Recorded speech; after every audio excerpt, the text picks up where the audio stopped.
গল্পের নাম আমার আলাদিন। লেখনীতে যাবেন ফোরকান। পর্ব ৭। Toxicity alert. Aranya, Aranya please একবার আমার কথাটা শুনুন। ইরামের আকুতি মিনতিতে কোনো কাজই হলো না। অরণ্য তার হাতটা ধরে টানতে টানতে বেডরুমের ভেতর নিয়ে গিয়ে বিছানায় ফেলে দিল। যে কবজিটা অরণ্য ধরেছে সেটা লাল দাগ পড়ে গিয়েছে, ভীষণ ব্যথায় টনটন করছে। অরণ্য ঠাস করে দরজাটা আটকে দিল। তারপর ইরামের দিকে ফিরল। লোকটার চোখ মুখে উপচে পড়া ক্রোধ। ফুঁসতে ফুঁসতে বিছানার কাছে এসে ইরামের শরীরের উপর ঝুঁকে পড়ল সে। তুই ওই বাইঞ্চোদকে ঘরের ভেতর ঢুকতে দিছিস কেন? কোন সাহসে? কি সম্পর্ক তোর ওই কুত্তার বাচ্চার সাথে? কেঁপে উঠল ইরাম, হাহাকার করে উঠল। প্লিজ, উনি শুধু আমার অর্ডার ডেলিভারি করতে এসেছিল। অর্ডার ডেলিভারি করতে ঘরের ভেতর ঢোকাতে হয়? বলেছিল একটু পানি থাকলে দিতে। এত গরম বাইরে, তাই ভেতরে বসে শুধু পানি দিয়েছিলাম আমি। শুধু পানি খাইয়েছিস নাকি নিজেকেও? অরণ্য! ঠাস করে ইরামের গালে একটা থাপ্পড় বসিয়ে দিল অরণ্য। সেই থাপ্পড়ে এতটাই জোর পড়ল যে দাঁতে দাঁত লেগে ইরামের ঠোঁট কেটে রক্ত বেরিয়ে এলো। মুখের ভেতর নোনতা স্বাদ পেল সে, অথচ একটুখানি দম ফেলার সুযোগটুও পেল না। অরণ্য তার থুতনি চেপে ধরে জোরপূর্বক তার ঠোঁটের মাঝে নিয়ে ঠোঁট ডুবিয়ে দিল। এ কোনো ভালোবাসা বিনিময় নয়, সিফ ক্ষুধার্ত এক পশুর আক্রমণ। ঝটকা দিয়ে উঠল ইরাম। ঠেলে অরণ্যকে দূরে সরাতে চাইলেও পারল না। তার হাত দুটো বিছানার সঙ্গে শক্ত করে চেপে ধরল অরণ্য। তুমি শুধু আমার ইরাম।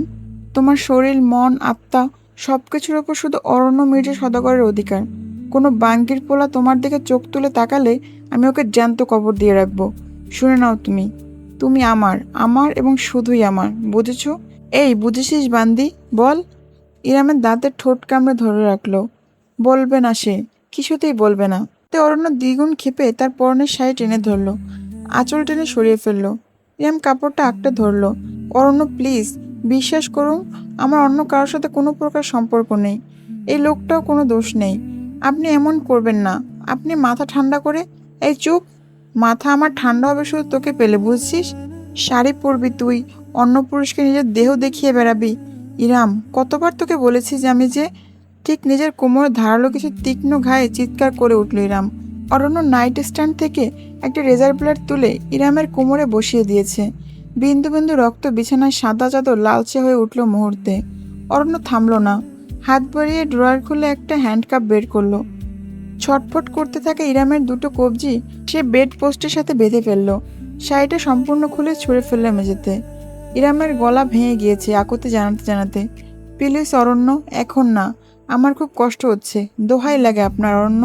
আমি তোর স্বামী। আমার যখন মন চায় তোকে নিজের ইচ্ছা মতো ভোগ করতে পারি। তুই নিজেই কাবিননামায় স্বাক্ষর করে সেই সার্টিফিকেট আমায় দিয়ে দিয়েছিস, তাই এখন একদম চুপ থাকবি। নিজের শার্ট খুলে ঝুঁকে এলো অরণ্য। অসম্ভব সুদর্শন এবং শারীরিক গঠনের অধিকারী নিজের স্বামীকে ইরামের তখন মনে হলো সাক্ষাৎ কোনো পিশাচ। তার গাল চেপে ধরে হঠাৎ আদুরে গলায় অরণ্য বলল, এবারের মতো তোকে বিশ্বাস করলাম, কিন্তু দ্বিতীয়বার কোনো পরপুরুষের সাথে যদি তোকে দেখি বউ, তাহলে ওটাকে খুন করব, এরপর তোকে, সবশেষে নিজেকে। বুঝেছ?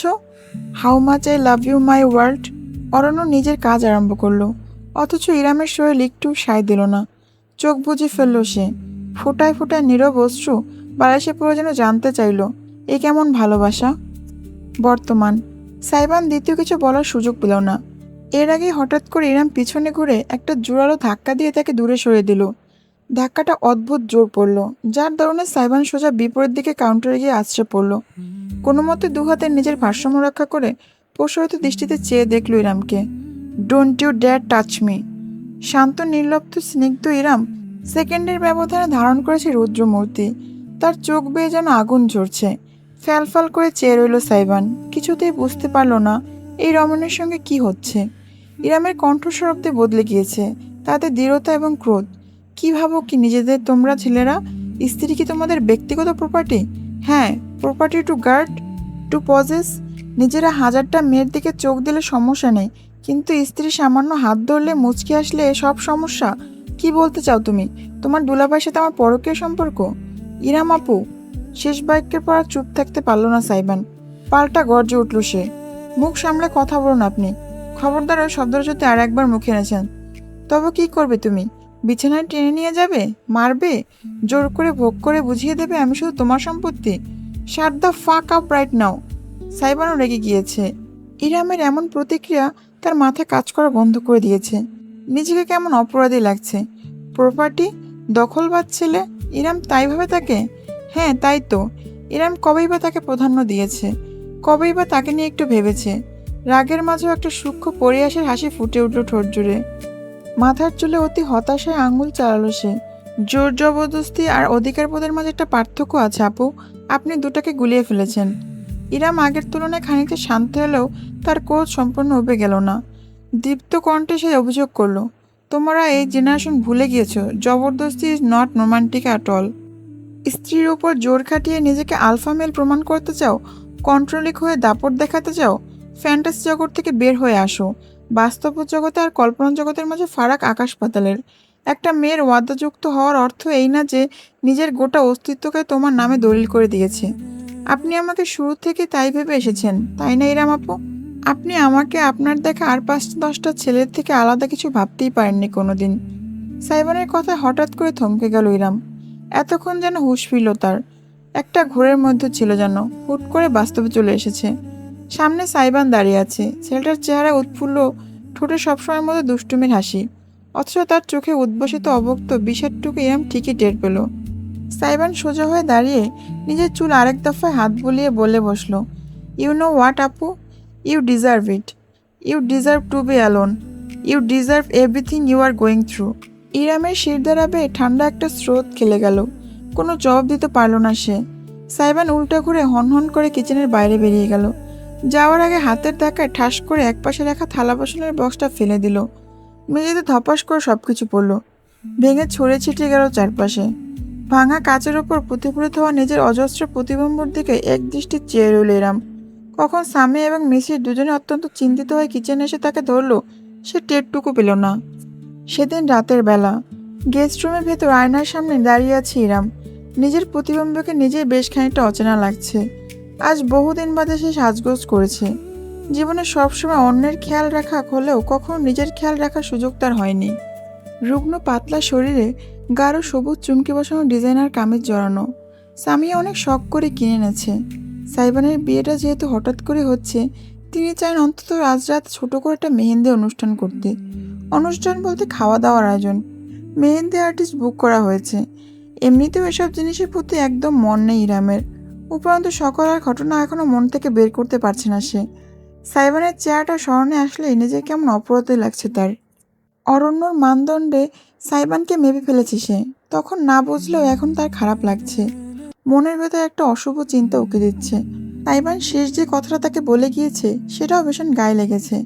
হাঁটুর বয়সী একটা ছেলে এইভাবে তার মুখের উপর বলে গেল, আর সে দাঁড়িয়ে দাঁড়িয়ে শুনল। সব কিছু মিলিয়ে ইরাম এখন অথই দ্বিধাদ্বন্দ্বে ভুগছে। জরিদার লালচে সোনালি পাড়ের ওড়নাটা গায়ে জড়াতে ইরাম আরেক দফা নিজের প্রতিবিম্বকে দেখল। ভিন্ন একজন মানুষ তাকিয়ে আছে তার দিকে। ইজান কোলে আসার পর থেকে সময় করে নিজের চুল আঁচড়ানোর প্রয়োজন বোধ করেনি, ত্বকের যত্ন নেওয়ার সুযোগ পায়নি, হয়নি নিজের শরীরের ক্ষতি পুষিয়ে নেওয়ার সুযোগ। তবুও হালকা মেকআপের প্রলেপে এবং গয়নার সজ্জায় তাকে মন্দ লাগছে না। তাজা গোলাপের মালা হাতে বেঁধে এবং চুলে গুজে শেষমেশ নিজের সাজসজ্জা ক্ষান্ত দিয়ে ইরাম বাইরে বেরিয়ে এলো। বাড়ির লিভিং রুমটা বেশ সুন্দর করে সাজানো হয়েছে। মরিচবাতি এবং পর্দায় ঘেরা চারপাশ। সোফা সরিয়ে মেঝেতে কার্পেট বিছিয়ে দেওয়া হয়েছে। তাতে মেহেন্দি, মিষ্টি, ফল ফুল ইত্যাদি ডালা সাজানো। মেহেদি আর্টিস্টও ইতিমধ্যে চলে এসেছে। কার্পেটে বসে এই মুহূর্তে সারিকার হাতে মেহেদি পরিয়ে দিচ্ছে। একপাশে সামিয়ার কোলে চুপটি করে বসে ইজান বড় বড় চোখ মেলে চারপাশ দেখছে। সুগন্ধা একটি ঝুনঝুনি নাড়িয়ে তার আকর্ষণ ধরে রাখতে চাইছে। বাইরের একমাত্র জামাই মিশির হলুদ পাট্টা পাঞ্জাবি পরেছে, হাতে মোবাইল ফোন, পায়চারি করতে করতে কারোর সঙ্গে কথা বলছে। খুব সম্ভবত বিয়ের কোনো কাজ নিয়েই। মোটামুটি সকলকে দেখতে পেলেও সাইবানকে কোথাও চোখে পড়ল না ইরামের। তার বন্ধু বান্ধবের আসার কথা ছিল, এসেছে কিনা কে জানে। আরে কি সুন্দর লাগছে তোকে। আমি জানতাম আমার চয়েস ভালো, তবে এতটাও ভালো ভাবতে পারিনি। সামিয়ার মন্তব্য করতে চোখ ঘুরে ইরামের দিকে তাকালো সারিকা। আপাতমস্তক রমণীকে পর্যবেক্ষণ করে দৃষ্টি ফিরিয়ে নিল বিতৃষ্ণায়। খাচ্ছে পড়ছে আমাদের টাকায়, আবার যত সব ঢং। কথাটা সারিকা মৃদু গলায় বললেও পিছন থেকে এরম স্পষ্ট শুনতে পেল। তবে বাইরের মানুষের সামনে তেমন কোনো মন্তব্য না করার সিদ্ধান্ত নিল। ইজানকে আদর করে সে তৎপট কর্পটে পা ছড়িয়ে বসল। মেহেদি আর্টিস্ট তার হাতে নিজের কারুকার্য রচনা শুরু করলো তৎক্ষণাৎ। বিষয়টা খুবই বিরক্তকর। এত দীর্ঘ সময় ধরে একটানা এভাবে বসে থাকা। ইরান সব থেকে সংক্ষিপ্ত আর সিম্পল ডিজাইন বেছে নেওয়ার পরেও পাক্কা 2 ঘন্টা সময় লাগলো সম্পূর্ণ হাত শেষ করতে। বসে থাকতে থাকতে ইতিমধ্যে ইরামের পিঠ ধরে গিয়েছে, অবশ্যই আসছে হাত পা। মেহেদি আর্টিস্ট মেয়েটা তাকে নরম গলায় ভ্রুধালো, আপু আপনার হাজব্যান্ডের নামটা কি? চোখ পিট পিট করলো ইরাম। হাজব্যান্ডের নাম দিয়ে কি হবে? মেহেদির ডিজাইনের ভেতর একটা জায়গায় লুকিয়ে লিখে দিব, পরে হাজব্যান্ড খুঁজে বের করবে ওনার নাম কোথায় লেখা আছে। এসব আজব ট্রেডিশন কবে উদ্ভব হলো? ভেবাচ্ছেকে খেয়ে গেল মেহেদি আর্টিস্ট। না মানে এটা ট্রেন্ড, সবাই করে তাই। সবাই করলে কি আমাকেও করতে হবে? বলতে বলতে ইরামের চোখ পড়ল সারিকার দিকে। তার মেহেদি পড়া শেষ, মিশির একটা হেয়ার ড্রায়ার নিয়ে এসেছে, তার পাশে বসে হাতে হেয়ার ড্রায়ার চালিয়ে দ্রুত শুকাইয়ে নিতে সাহায্য করছে। দৃশ্যটা মনোরম, অথচ সারিকা কেমন শকুনে দৃষ্টিতে ইরামকে দেখছে। মাথা ঝাঁকিয়ে শেষমেশ সুর পাল্টে ইরাম মেহেদি আর্টিস্টকে বলল, আচ্ছা লিখুন, কোথায় লিখবেন? জি নামটা বলুন আপু। সারিকাকে শুনিয়ে শুনিয়ে খানিকটা হয়তো জোর দিয়ে ইরাম বলল, লিখুন আমার আলাদিন। বাড়ির গেটের ভিতর ঢুকলো সাইবানের গাড়ি, পিছনে অনুসরণে অনুরাগের বাইক। ভেতরে বিয়ে সম্পর্কে একটা অনুষ্ঠান হচ্ছে, সেটা সাইবানের পোশাক আশাকে বোঝা যাবে না। সবসময়ের মতো একটা হাতাছাড়া কালো রঙের টাইট ট্যাঙ্ক টপ আর সাদা ট্রাউজার পরনে। জিমে গিয়েছিল, সেখান থেকে অনুরাগের বাসায়। পরে সামিয়ার ফোনের ওপর ফোন করায় একেবারে বন্ধুদের সঙ্গে নিয়ে বাড়ি আসলো। সাইবান গাড়ির দরজা খুলে বেরোলো, তার ঠোঁটে ঝুলছে সিগারেট। আজ সারাদিনে সেবন করা 6 নাম্বারটা। গাড়ি থেকে নীরব এবং অনুরাগের সঙ্গে বাইক থেকে নেমে এলো আফনান। সকলে আশেপাশে তাকালো। অল্প হলেও সাজসজ্জা সুন্দর লাগছে, মরিচবাতি ঘেরা, এখানে সেখানে হলুদাভ ও নীলাভ লাইটিং ব্যবস্থা। বাড়ির স্বর্ণের মতো জলজল করছে সামনে। ভেতর থেকে হালকা ধাঁচের কাওয়ালি মিউজিকের আওয়াজ ভেসে আসছে, সঙ্গে কোরমা পোলাওয়ের সুঘ্রাণ। সকলে বেশ উৎসাহ নিয়ে আশপাশ দেখতে লাগলো। অনুরাগ হেঁটে গিয়ে সাইবানের ঠোঁট থেকে সিগারেট কেড়ে নিয়ে মাটিতে ফেলে জুতো দিয়ে পিষে ফেললো। বিরক্ত বোধ করলো সাইবান। কি সমস্যা? আজ বাদে কাল তোর বিয়ে, আর তুই এখন সিগারেট ফুঁকে যাচ্ছিস? আমি সিগারেট খাবো, গাঁজা টানবো, মদ গিলবো, তোর সমস্যা কি তাতে? আর বিয়ে? তাচ্ছিল আসলো সাইবান। ওসব বিয়ে টিয়ে হলো ভুংবাং। আমার জায়গায় থাকলে বুঝতি। তোর এত শখ হলে আমার বদলে তুই বিয়েটা করে ফেল। কেমন? ধর্ম আলাদা না হলে হয়তো ভেবে দেখতাম। অনুরাগের কথায় ভুরুকুটি করলো সাইবান। অনুরাগ সিনহা ধর্মে সনাতনী, কিন্তু বন্ধুদের মাঝে কখনো জাতপাত ধর্ম বিষয়ে কোনো পার্থক্য উঠে আসেনি। আফনান এবং নীরবের থেকে সাইবান অনুরাগের সঙ্গে বেশি মিশুক। আফনান না এসেছে অনেক পরে, সেখানে অনুরাগ তার স্কুল জীবনের বন্ধু, তাই অন্য সকলের থেকে ছেলেটা তাকে একটু বেশি বুঝতে পারে। কি ভেবে দেখতি আমার হবুকে বিয়ে করবি সেটা? আরেকবার ভাব দেখি। সাইবান, না না সোনা, ওসব বললে হবে না। ভাব শুধু তুই একবার, আমার সামনে ভাব, এক্ষুনি ভাব।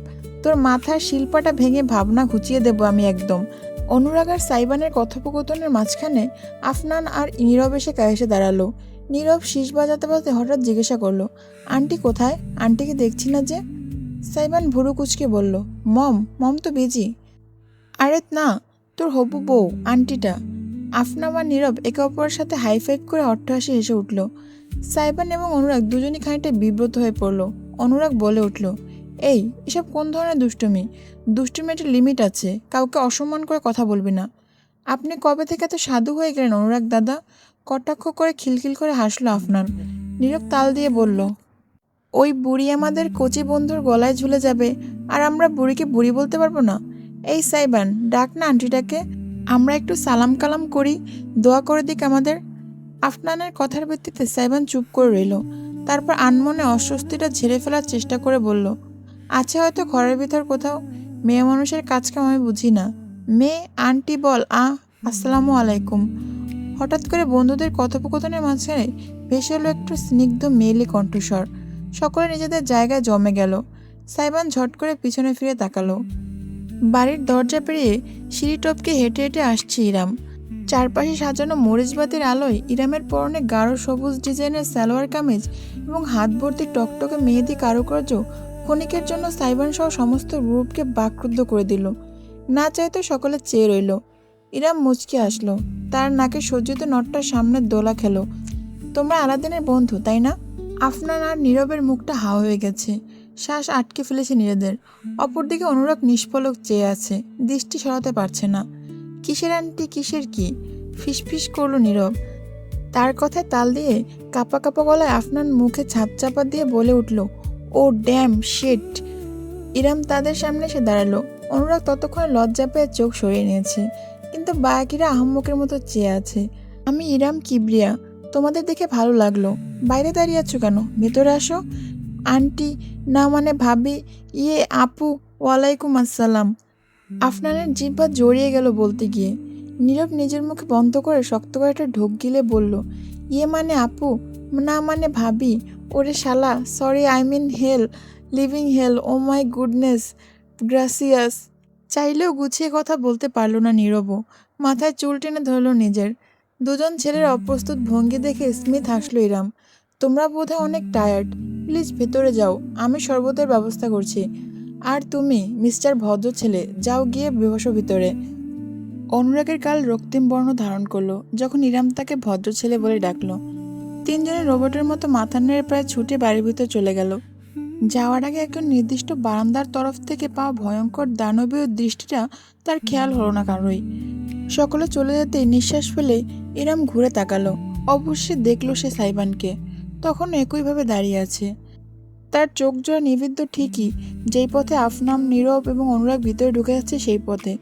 দৃষ্টিতে একটা তীক্ষ্ণ ধার, অশুভ। আলাদিন, নরম গলায় বলল ইরাম। সাইবান চোখ ঘুরে তাকে দেখলো। আপাদমস্তক পর্যবেক্ষণ করলো সে ইরামকে, খুঁটিয়ে খুঁটিয়ে, মাথার চুল থেকে পায়ের পাতা অবধি 1 ইঞ্চিও বাদ রাখলো না। ওই চোখের মাঝে এতটাই গভীরতা যে ইরাম মনে হলো অথই সাগরে ডুবে যাচ্ছে। সাইবান কোনো রাগঢাক করছে না, জিভ গালে ঠেকিয়ে নির্লজ্জর মতো তাকে দেখে যাচ্ছে তো যাচ্ছেই। দীর্ঘ একটি প্রশ্বাস টেনে নিজেকে শান্ত রেখে ইরাম বলতে গেল, আজকে সকালের জন্য আমি। কথাটা ইরাম শেষ করতে পারল না। সাইবার অপর পাশ থেকে পশুর মতো কিছুটা ঝাঁপিয়ে পড়ল। ইরামের দিকে তাকিয়ে থাকায় মস্তিষ্কে ঝিম ধরে গিয়েছিল বেচারার। বিপদের আঁচটুকু টের পায়নি। এত ক্ষিপ্রতার ঘটনাটা ঘটল যে তার রাখতে বেগ পোহালো ইরাম। সে শুধু দেখল সাইবান মাটিতে আছড়ে পড়ছে। তার বুকের উপর চড়ে বসে ক্রমাগত মুখে খুশি হাঁকিয়ে যাচ্ছে একটা বছর 15-16 কিশোর ছেলে। স্কাউন্ডেল, বাস্টার্ড, আমার বোনকে বিয়ে করবে তুই? আমার বড় আপুকে? সারা লুচ্চা 420, বেয়াদবের বাচ্চা, চোখ তুলে দেখ তুই শুধু, আমার আপুকে ফাঁসিয়ে বিয়ে করা, তোর পিছন দিয়ে বের করে দেব আমি। ইহান, আঁতকে উঠল ইরাম। হতবিহ্বল হয়ে দেখল তার আপন ছোট ভাই কিভাবে বিনা বিরামে সাইবানের শরীরে একের পর এক ঘুষি হাঁকিয়ে যাচ্ছে তীব্র আক্রোশে।